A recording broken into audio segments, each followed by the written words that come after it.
And so the idea for me is how can organization sustain that brand differentiation or a company can unleash new wave of growth.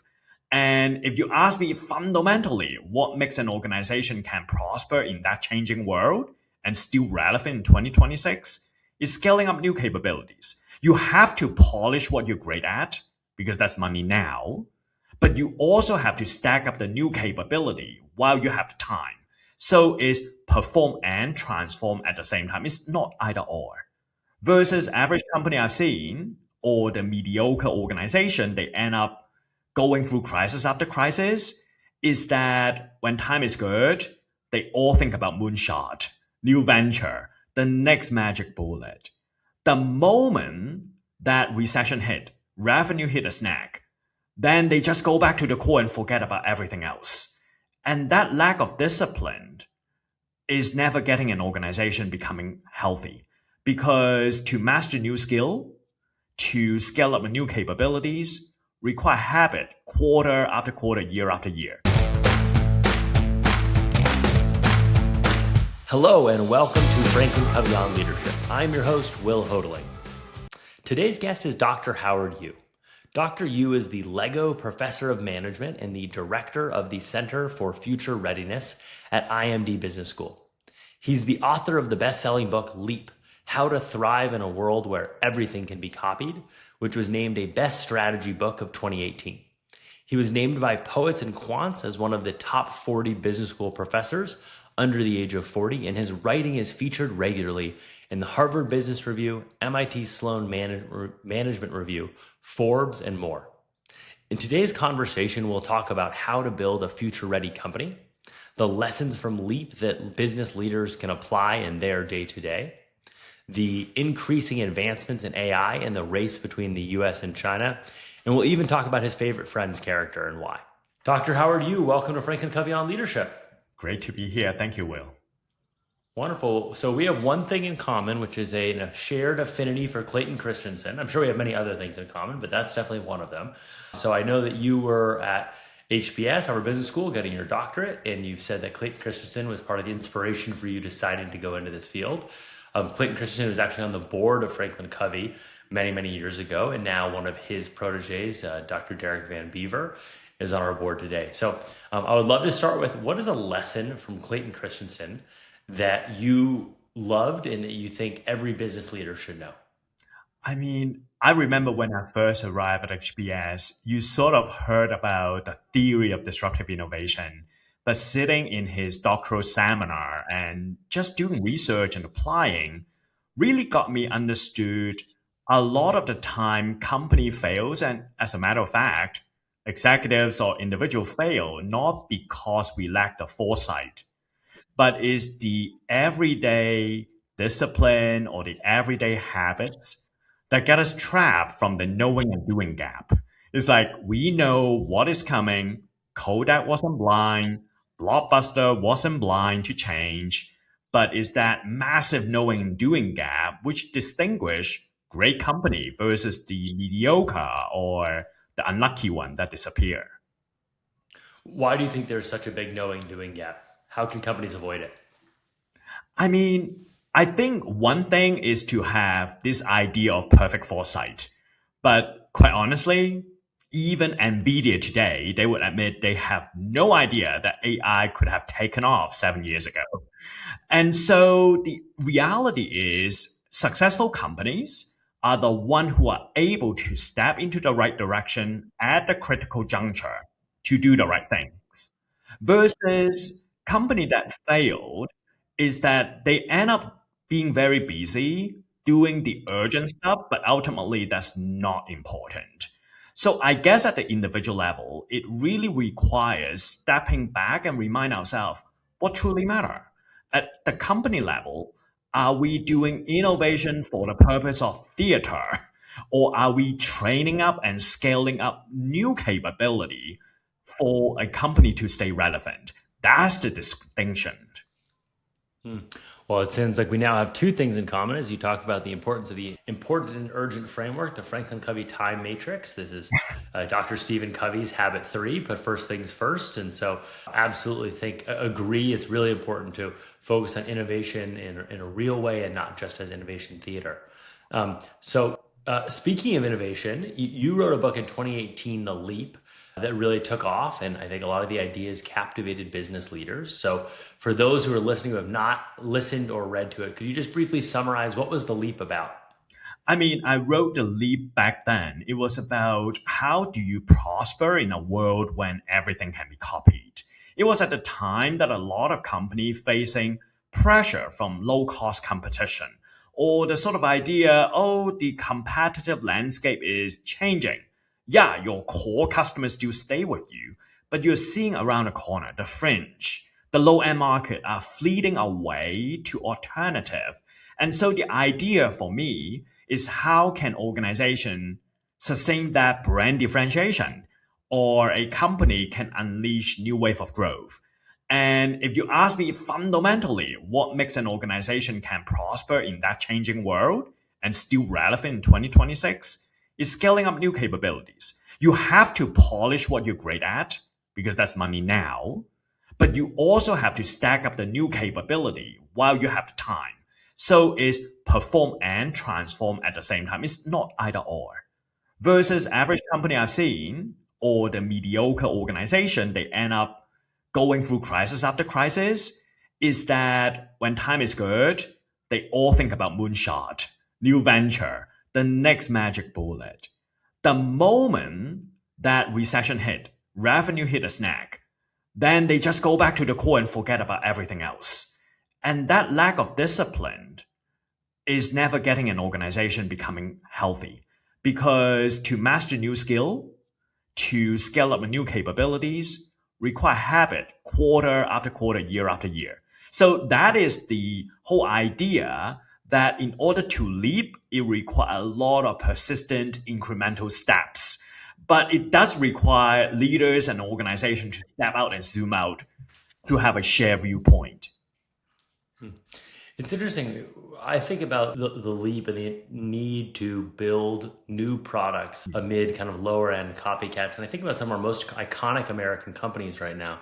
And I feel like many of them have one or two products that they've rode for success for a very long time. You know, Coca-Cola, famously, the Coca-Cola formula, new Coke, new Pepsi didn't work, or Apple, the iPhone is the huge juggernaut. And obviously they have other products, but they haven't really launched an innovative product in 10 years. Or Google has search, which is still, even despite all of their innovations in Google X and moonshots and Waymo, et cetera, search is still the preponderance of Google's revenue. So just, yeah, how do you think about that? There's so many amazing companies that are still one or two hero products, and the innovation has really been more at the margins.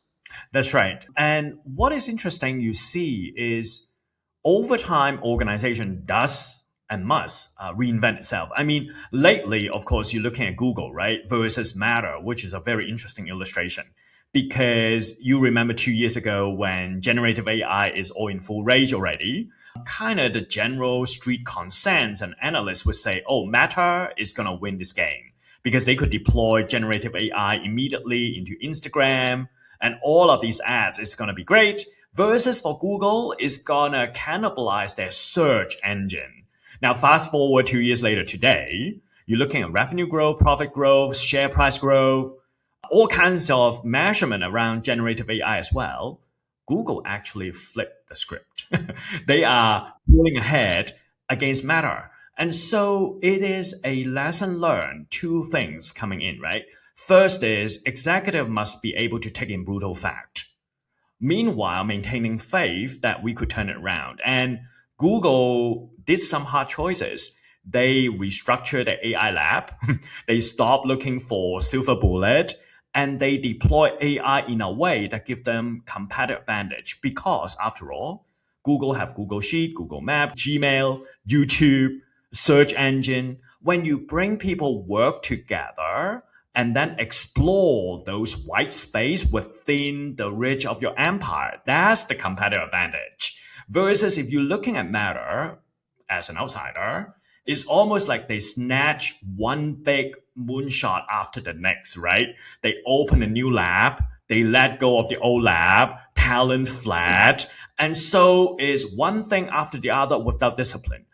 What I've learned over the years is when organization seems to leap into a major successful product launch, it's actually a number of discipline of small experimentation. It's almost like even Steve Jobs, right? He almost killed the iPhone before he launched it, three times before he launched it. So don't let the myth of like a major leap is through deep analysis and one big gamble. No, but it's the adapt and learn.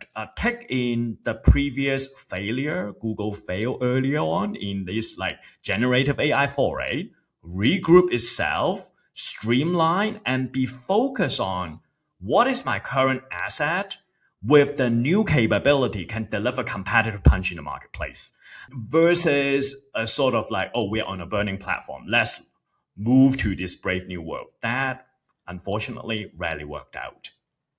Yeah, yeah. I guess Google is a great example. You're right, of a company that has kind of continued to innovate over time and launch these new products. So, not the best example of there. So that's great. So next, I want to talk about future readiness. So you've talked a lot about future readiness and the importance of companies being future ready, and you share a future ready index. So how do you measure whether a company is future ready? Yeah, because a lot of my executive in my class, right? Whether it's automotive organizations or whether it's a banking companies, right? They all get like, okay, I need to perform today and transform my business for tomorrow, winning now and winning later. And naturally they ask me, could I measure it? It's like Peter Drucker said, right? If you cannot measure it, you cannot improve on it. So the future readiness indicator essentially is you could think about a balance scorecard. What I try to do is to measure whether this is a company can deliver financial fundamental, like the profit margin, the EBITDA growth, all of that. Meanwhile, they are scaling up a new business model. They are launching a new product at scale across geographical regions or deepen the relationship with the existing customer base. So it's almost like, am I measuring and with rigor with my strength of my current business? Meanwhile, I'm scaling up a new business model at the same time. So we do this measurement across seven different industries, from automotive to banking to consumer packaged goods, Coca-Cola of the world, all the way to L'Oreal, and also capital intensive industry as well. We roll it up as a balance scorecard to see which organization can do both. And the reason we do this is we want to detect when does the trajectory of the organization change. Why do some company move from good to great, to paraphrase Jim Collins' work? And at the same time, some other organization fall from grace. Very, tangible example, right?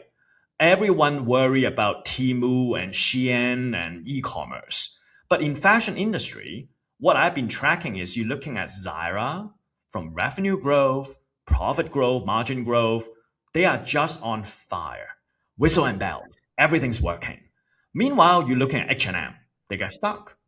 And so, despite it's the same industry, they all face exactly the same pressure of e-commerce and Shein and Temu.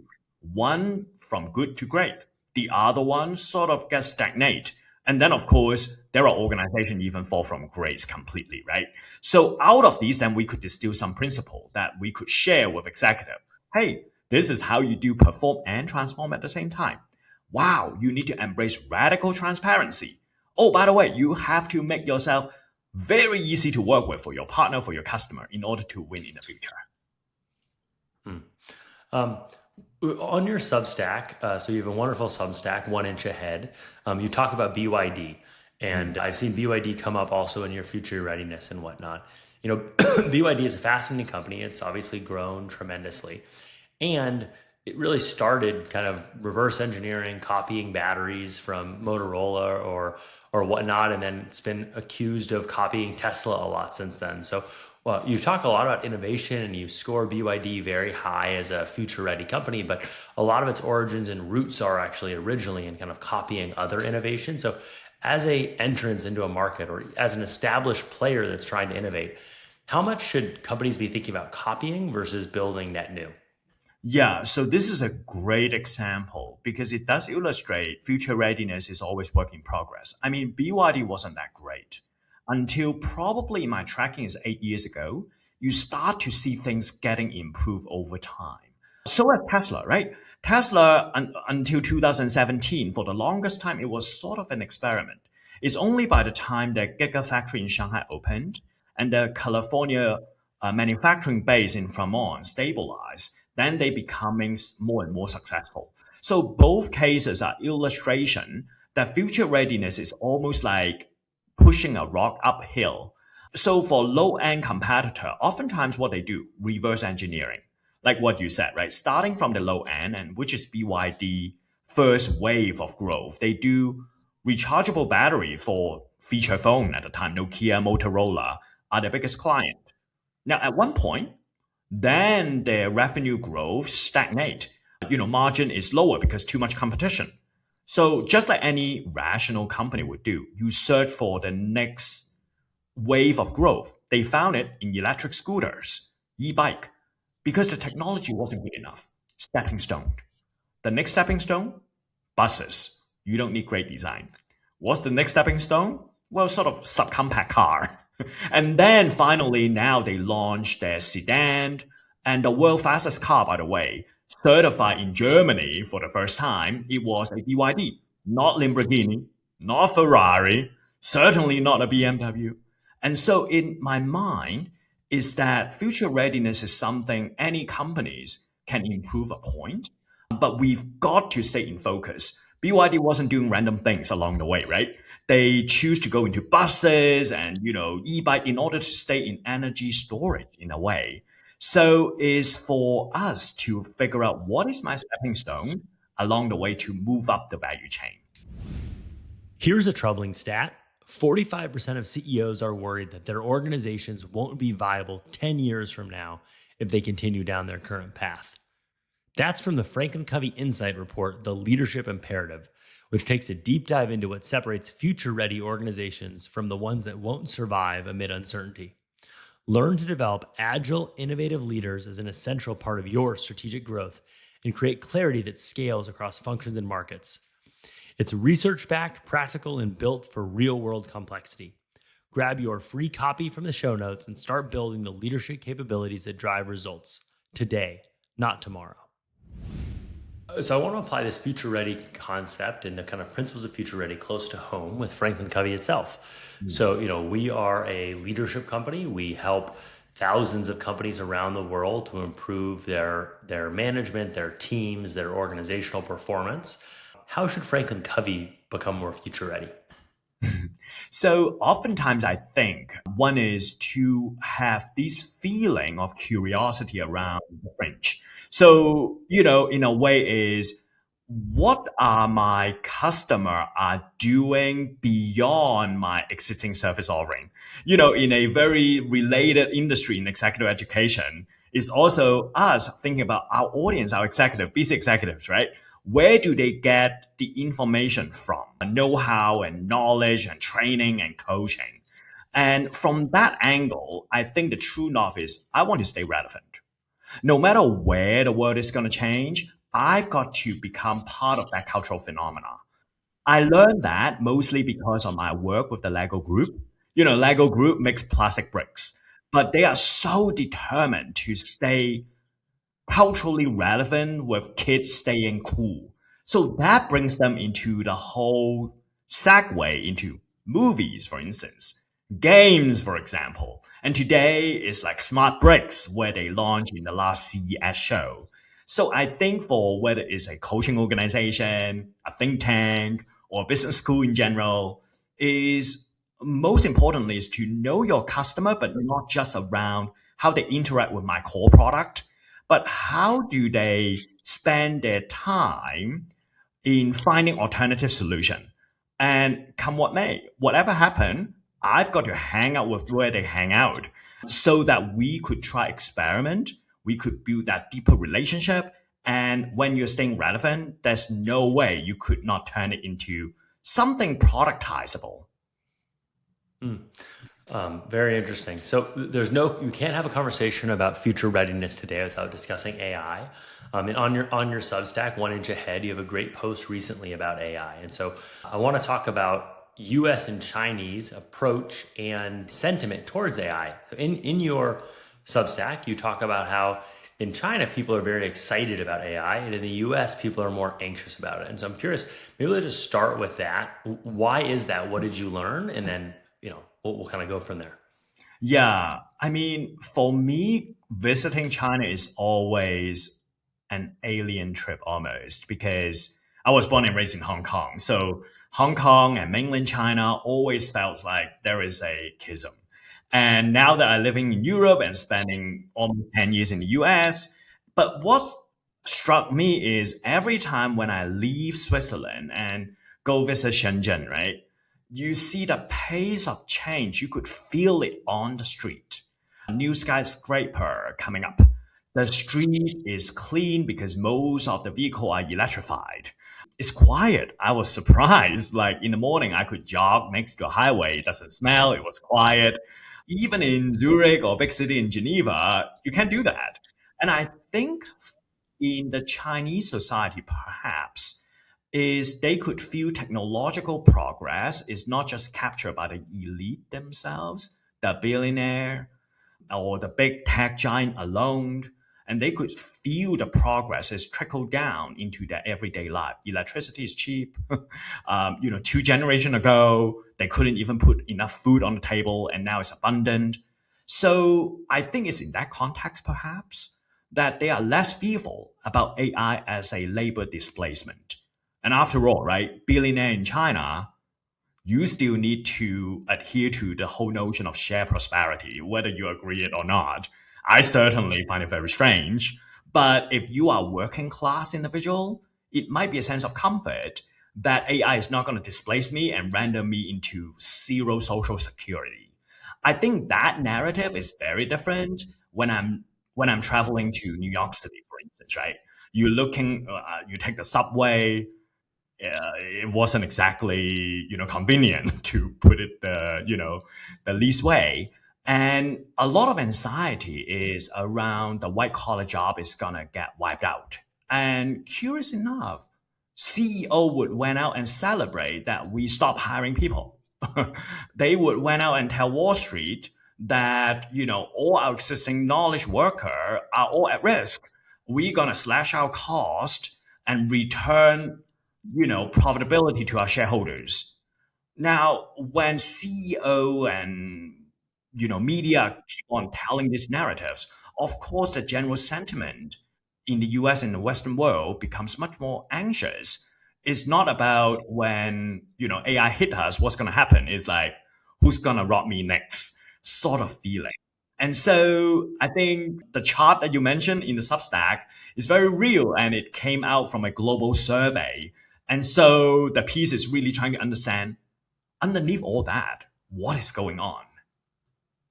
It's fascinating. I think your rationale and explanation of people seeing the benefits of technological progress in their day-to-day lives and their lived experiences, that definitely resonates with me. The U.S. has spent billions on these frontier labs. Anthropic, OpenAI, Google are all based in the United States, and it's been incredibly expensive to build these frontier models. And then you have Chinese companies like DeepSeek that at least purportedly are kind of copying the weights of some of these American frontier labs. Do you believe that we should have stronger IP protections to really create more advantages to companies? You've talked a lot about innovation today, but create more advantages for companies that are spending tremendous amounts of money on building these foundational innovations? Or is it okay, as you talk about in the Leap, that inevitably there are going to be copycats and DeepSeek will copy OpenAI, and that just raises the bar on OpenAI to do newer, better things? Yeah. It's just hard to establish that protection because if it is easy, then I think the current administration would have done it. It feels just the natural things to establish barrier to entry. But the whole problem with LLM is you could reverse engineer. And so that's one thing about the political narratives, but is on the other hand, there are lots of American startup. They're actually using Chinese tech stack because it's cheap. So Andreessen Horowitz, right, in one of the public blog, this famous VC company early investor in Facebook and Uber. And recent Horowitz would say something like close to 70 or 80% of his startup portfolio are using Chinese tech stack. Now, not that the information would leak over to Beijing, because you could easily download DeepSeek model and put it under your Snowflake. All the data is ring fenced, so it's fairly safe, but it's cheap. For a startup, this is actually a godsend, so that they could try things to launch another next product for the American population within US. So I think what is interesting is, yes, if it is doable, that's great. But I think engineering wise and technologically, it is just very hard. This is harder than a patent law on the drugs, because this is practically you just bombard an LLM and you would know how they build that up. So market is the market. That when the barrier to entry is low, there would be copycat competition coming in. Whether it's coming from China or locally, that's just a matter of time. And then what is needed, I think, is exactly where Anthropic or OpenAI or Google Gemini is to figure out beyond just the LLM itself, where can you create that stickiness with your customer? And you start to see how Google did it, right? Because the moment you could deploy the LLM across your services, Gmail, YouTube, Google Map, everything together, that contextual understanding would derive so much more value to your end user, and they become sticky. One thing that really perplexed me is how come Apple never get the AI strategy easy to use, right? Theory is still a disaster, but you could almost imagine, has Steve Jobs been still alive, this would be probably unthinkable, because that is where the stickiness, the switching costs would be so high for customers around the world if Siri becomes truly smart. And I see that playbook in China. WeChat did it with the LLM, is not even close to what we've seen with Anthropic or OpenAI. But because they were able to deploy a smaller scale large language model across all the services they have, that consumer stickiness becomes very, very high. So we just need to pivot a little bit more flexible around the strategy so that your ability to sustain that differentiation will still continue. Absolutely. All right. Well, before we go to our traditional closing question, I want to do a quick lightning round, more on the personal side than the professional. So I read that you are a huge Friends episode. You are a huge Friends fan. Who is your favorite character from Friends? Oh gosh, Phoebe's actually, of course. Okay, and why? Well, smelly cats, and she's just so innocent, right? She's just so innocent in a way, and never really have any agenda. And all the friends are trying to scheme, and she's just like, I'm just being observant. Yeah. I read that if you were not a business school professor, you said you would be an interior designer. Okay. So who is the interior designer who you get most inspiration from? Well, so it's interesting because it's actually not an interior designer, but when the interview came across this architect showing his home and the way he designed his interior, I was like, oh my God, I am Pi, who built basically the pyramid outside of the Louvre. And so it has been a huge inspiration. Wonderful. You have lived all over the world. As you said, you grew up in Hong Kong. You lived in the US for 10 years getting your doctorate. You've now lived in Europe. What do you consider home? Still Hong Kong, I think. It's just that there is something of the childhood memory can never be replaceable. Even when the place has changed so much to the point it's unrecognizable. But when you go back, even the smell of the city, the moment I landed at the airport, you smell the air. Something deep in your childhood memory just rushed right back. You cannot deny it. So I think that's it. I would still call Hong Kong home. And if anybody listening were to go to Hong Kong, what is one activity or restaurant that you insist they do? Oh, they have to take the Star Ferry from Central to Kowloon. because there you get the best view of Hong Kong and then maybe have dim sum, best dim sum in the world. Okay, sounds good. You're making me hungry. So our closing question, we ask every guest, Franklin Covey is a leadership company, as I said earlier, and who is a leader that has had a profound influence on you, and what lesson can we all take from them? Yeah. It sounds cheesy, but we open with Clay Christensen, I'll close with Clay Christensen. The reason is the discipline. He came to the office every day before anybody arrived, and he would also have the boundary that leave early so that he would stay at home with his family. And I think is almost this messianic adherence of a schedule. When things are going tough, you still keep going. When things are good, you don't go overboard. And it's exactly that compounding of everyday effort that makes individual to be successful. So nothing flashy. It wasn't like just the sheer intellectual horsepower. There are many professors at HBS having enormous amount of intellectual horsepower, but it's almost this humbleness of staying on course every day on an incremental basis. That's how greatness arrives. Absolutely. I was not a Friends fan. I like Friends, but I was more of a Seinfeld fan. And Jerry Seinfeld similarly talks about the importance of just showing up and do the work.